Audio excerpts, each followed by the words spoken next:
Hi, this is Scott Garibay, and today I want to talk about American politics and I want to talk about expectation. Now, we are in the Joe out, Kamala in era. It was this brief 3 month period where President, where Joseph Biden stopped being president. Nobody was even pretending he was president anymore. He just kind of wandered around. People were like literally surprised to see him in the White House, right? And then Kamala stepped into the position very unexpectedly of running for president. Nobody expected it because her numbers are abominable. They're worth far worse than Biden, right? Now, of course, now that she's the candidate, every mainstream media is like, oh, for 4 years, everybody knew Kamala's numbers were half of Biden's, but now that she's the candidate, oh, she's great. She's beating him in every metric, right? And everybody's like, dude, man, you're just making numbers up at this point, and that's where we appear to be. Polls are utter garbage. People routinely believe that every institution just pulling numbers out of their butt. And nobody numbers don't even matter. And I believe that. I don't think one matters. Numbers matter. I think pattern recognition matters. I have a whole theory on that. All right, so I wanted to talk today. I love politics because it's threaded through everything. So I was listening to a video essay on BookTok and a new wave of anti-intellectualism that is coming out of BookTok.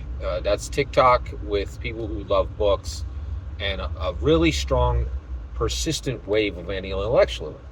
So this very nice young woman, person of color, female, and she starts talking about this issue, and then she goes into this thing, and she's like, part of the issue right now is just, a lot of people are heading toward this anti-intellectualism because they weren't raised right. She's like, and parents today think that getting a kid to school, feeding that kid, and putting a roof over their head is enough, and that's not enough. And I was like, what? What did you just say? Right? And so she's saying that you got to be there for them. You have to care for them in ways that just weren't expected before, right? Make sure that they have everything they need to grow emotionally, everything they need to grow in all the ways that they define. And I'm like, what are you talking about? Are you kidding? Is this a joke?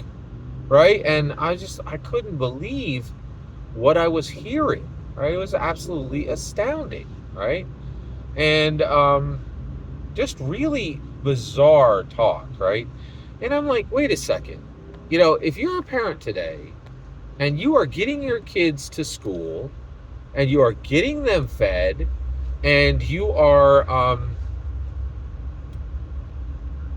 and you're putting a roof over their head, you're doing great, and no one should be questioning you, right? The reality, and the reason why is there are a ton of men, not women. There's a few women, extremely rare, and we do talk about the genders are the same. Are they? I could point at 10 single moms for every single dad I know. 10, maybe 20. I'd take a Vegas line on it. All right, and so this is a thing. This is a very real thing, right? And the reality is there are a lot of men who are walking away and not getting their kids to school, not feeding them, and not putting a roof over their head, and literally walking away from them on day one. Not even there through the whole pregnancy. And this is not thousands of men. This is not millions. This is not hundreds of thousands of men. This is not tens of thousands of men. This is millions.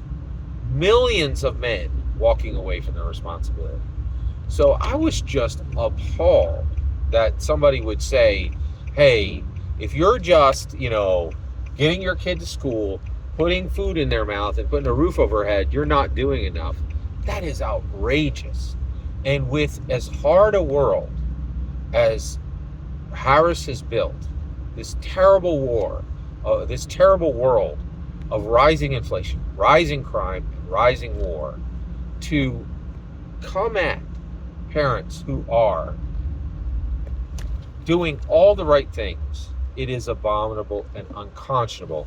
I was galled by this young woman's statement. And I just wanted to push back on it and say, today in this world, if you are making sure your kids are going to school, feeding them and putting a roof over your head, you should be applauded, not questioned, in my humble opinion. Every single word you just heard is my humble opinion. The important part is when I get to hear your humble opinion. When you get in the comments and send your traffic, please consider liking and subscribing, and have a fetch millennium.